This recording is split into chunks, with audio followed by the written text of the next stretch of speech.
I, 24F, need advice about a situation that's making me really uncomfortable.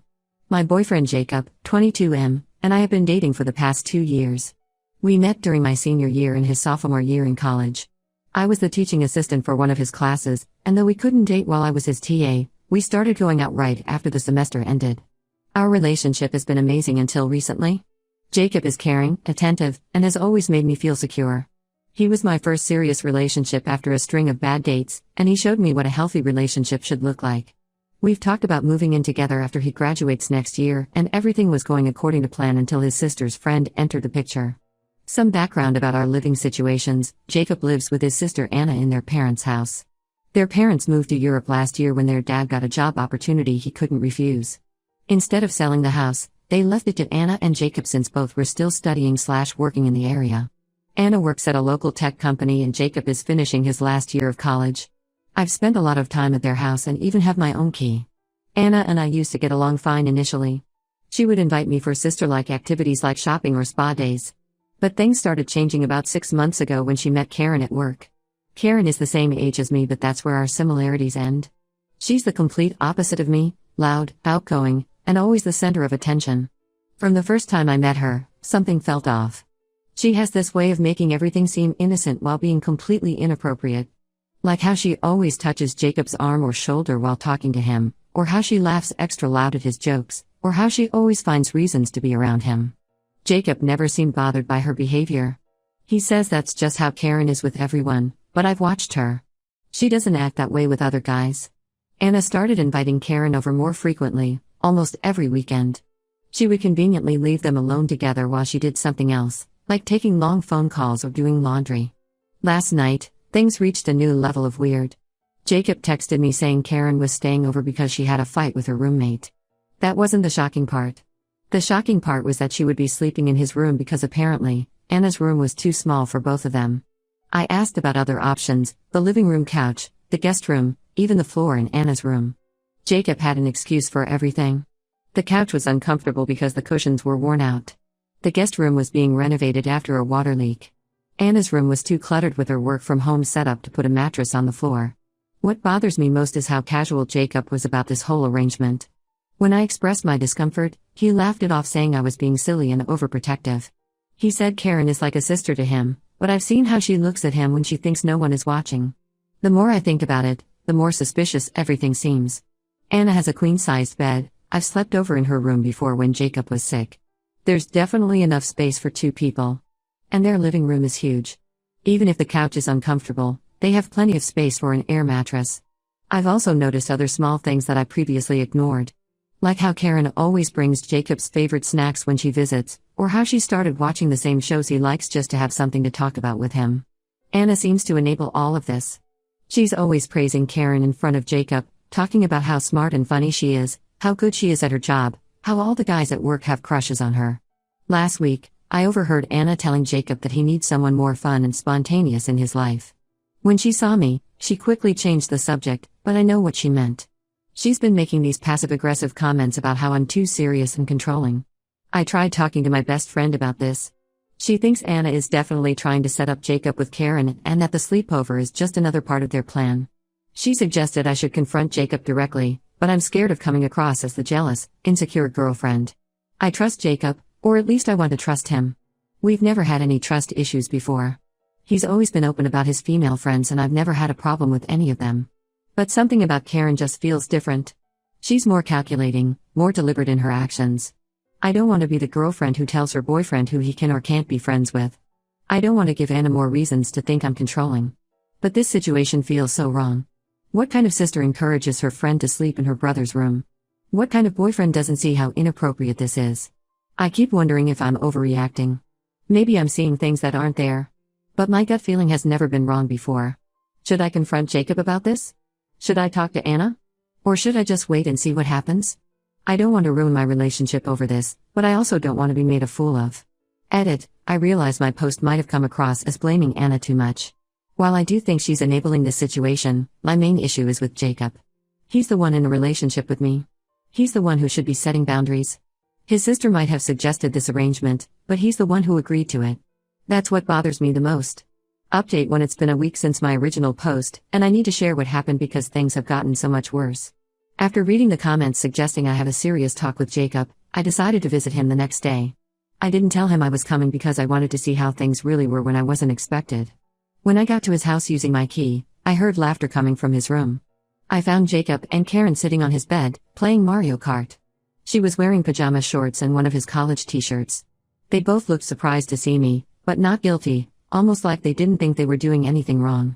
Jacob quickly explained that he had slept on the floor the previous night while Karen took his bed. But something felt off about the whole scene. They seemed too comfortable around each other, like this wasn't the first time they'd hung out alone in his room. There were snack wrappers everywhere and empty energy drink cans suggesting they'd stayed up late gaming together. I asked to talk to Jacob privately, but Anna kept interrupting us. First, she needed Jacob's help with moving some boxes. Then she wanted his opinion on what to order for lunch. Then she suddenly remembered they had to call their parents. Every time I tried to get Jacob alone, she found some excuse to keep him busy. Eventually, Jacob went to take a shower, leaving his phone on his desk. I know what I did next was wrong, but I couldn't help myself. I checked his phone. What I found made my heart sink. There were dozens of late-night texts between him and Karen from the past few weeks. While there wasn't anything explicitly romantic, there were lots of inside jokes and flirty comments.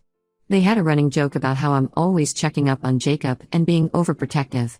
But what hurt the most was a group chat with Anna. They had been making fun of my concerns about their friendship. Karen had sent messages like, "OMG, she's so paranoid, and does she think I'm going to steal her precious boyfriend?" What's worse, Jacob had played along, sending laughing emojis and adding his own jokes about how I need to loosen up. When Jacob came back from his shower, I confronted him about the texts. Instead of apologizing, he got angry.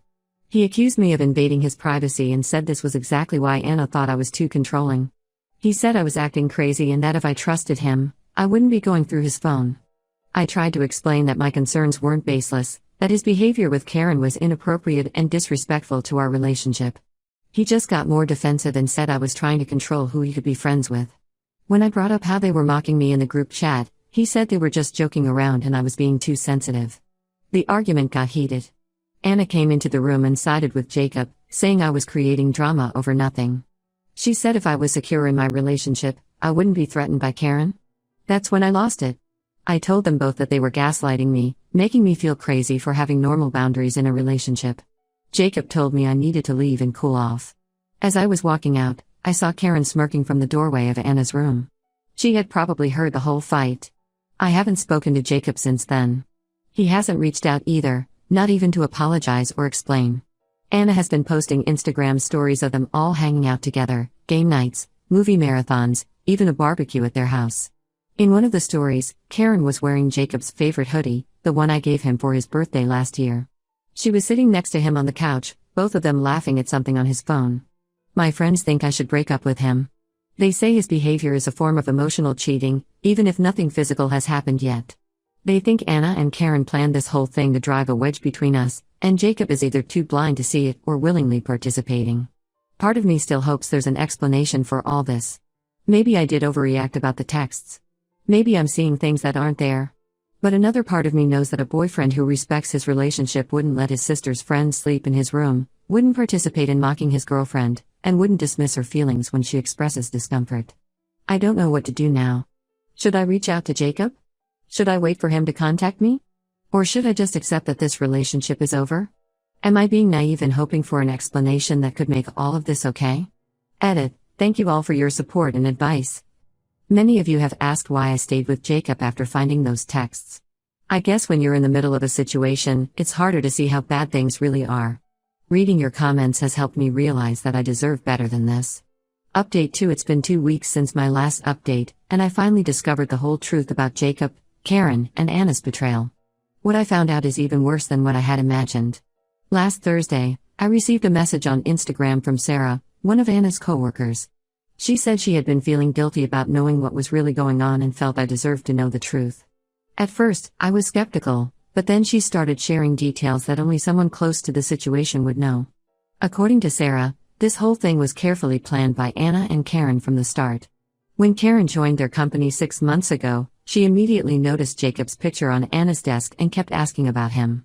After learning he had a girlfriend, Karen didn't back off. Instead, She convinced Anna that she would be a better match for Jacob than me. Sarah shared screenshots of conversations from their work group chat. Anna and Karen had been plotting ways to make me look bad in front of Jacob for months. The sleepover wasn't a spontaneous event, it was just one of their many planned situations to create opportunities for Karen to get closer to Jacob. They had a whole strategy. Karen would act super friendly and harmless at first, just enough to make me uncomfortable but not enough for me to justify my concerns. Then she would slowly increase her flirting while Anna made comments about how I was too possessive and controlling. They knew I would eventually react, and they used my reactions to prove their point about me being insecure and jealous. But here's the worst part, Jacob wasn't an innocent victim in all this. Sarah revealed that Jacob had been aware of their plan for at least 2 months. She sent me pictures from a party at their office last month. There were multiple photos of Jacob and Karen kissing in the parking lot. This happened while he was still with me, while he was still telling me I was paranoid and imagining things. The photos were timestamped 3 weeks ago, right around when Karen started staying over more frequently. There were also screenshots of conversations where Jacob actively participated in their plans, suggesting ways to make me feel insecure without being too obvious about it. When I confronted Jacob with all this evidence, his response made me sick. Instead of apologizing, he turned it around on me. He said my suspicious nature and controlling behavior had pushed him towards Karen. He claimed Karen understood him better and didn't try to restrict his freedom like I did. He actually had the audacity to say that if I hadn't been so paranoid about their friendship, maybe he wouldn't have developed feelings for her. According to him, my constant questioning and suspicion created a self-fulfilling prophecy. He said Karen made him feel free and appreciated, while I made him feel guilty and controlled. Anna joined in the conversation, saying she had only wanted what was best for her brother. She said she had seen how unhappy Jacob was with me and thought Karen could make him happier. When I pointed out that they had manipulated and gaslighted me for months, she dismissed it as just trying to help Jacob break free from a toxic relationship. The most ironic part? Sarah told me that Karen has a history of doing this. At their previous workplace, she had done something similar with another coworker's boyfriend. Sarah only found this out recently when she mentioned Karen to a friend who worked at Karen's old company. Looking back, I feel so stupid for doubting myself. All those times I felt crazy for being suspicious, all those times I apologized for being too controlling, they were manipulating me the whole time. They made me question my own judgment while they laughed about it behind my back. I've saved all the evidence Sarah sent me, though I'm not sure what I'm going to do with it. Part of me wants to expose them all, show everyone what they did. But another part of me just wants to move on and forget this whole nightmare ever happened. Either way, at least now I know the truth. I wasn't crazy, paranoid, or controlling. My instincts were right all along. I just wished I had trusted them sooner. Edit, many of you are asking why I haven't exposed them yet. I'm still processing everything and deciding what to do next. But don't worry, I won't let them get away with this. Update 3. It's been 3 months since my last update, and a lot has changed. After Jacob blamed me for his cheating, I blocked him, Anna, and Karen on all social media. Jacob tried to reach out through mutual friends, sending messages about how he had made a mistake and wanted to talk. I refused to engage. Some of our mutual friends chose sides, most supported me after learning the truth, but a few sided with Jacob, saying I should have been more understanding. Last week, I heard some interesting news from my college friend Emma, who still works at the campus cafe where Jacob hangs out. According to her, Jacob and Karen's relationship crashed and burned spectacularly. Apparently, Karen started flirting with Jacob's best friend Tyler about a month ago. Jacob caught them making out at a party at his house, in his room, of all places. The irony of the situation wasn't lost on anyone. The same guy who told me I was too suspicious and controlling caught his new girlfriend cheating on him in the exact same room where this whole mess started. From what Emma told me, Jacob caused a huge scene at the party, shouting about how Karen had betrayed him and how Tyler was never really his friend. The aftermath has been messy. Anna is stuck in an awkward position at work since Karen is still her coworker. She tried to get Karen transferred to a different department, but their manager refused to get involved in personal drama. Now Anna has to see Karen every day, knowing she hurt her brother the same way she helped hurt me. Sarah, who originally exposed their plot to me, told me that Karen has been telling everyone at work that Jacob was too clingy and possessive, the exact things he accused me of being. Apparently, she's been complaining about how he constantly checked her phone and questioned her about male friends. Karma really does come around.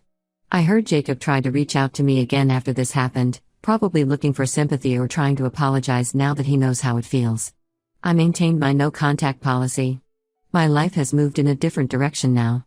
I graduated and got a job offer in a different city. The distance has helped me gain perspective on everything that happened. Sometimes I still think about how differently things might have turned out if Jacob had been honest from the start, or if I had trusted my instincts sooner. But then I remember their betrayal, the screenshots, the photos, the gaslighting, and I'm grateful I discovered their true colors before things got more serious. The whole experience taught me valuable lessons. Trust your gut feelings, they're usually right. Don't let anyone make you question your sanity or judgment. And most importantly, don't waste time trying to fix a relationship with someone who doesn't respect you enough to be honest. Emma says Jacob has been telling people he regrets everything and wishes he could take it all back. Anna apparently isn't speaking to Karen anymore and has been trying to rebuild relationships with family members who cut her off after learning what she did. But honestly, I don't really care what any of them are doing now. Their drama isn't my problem anymore. I'm focusing on my new life, my career, and the people who stood by me through everything. Sometimes the best revenge is simply moving on and being happy without them. Edit. Thank you everyone for your support throughout this journey. Your comments helped me stay strong when I was doubting myself. To those asking, no, I haven't responded to any of Jacob's attempts to contact me, and I don't plan to.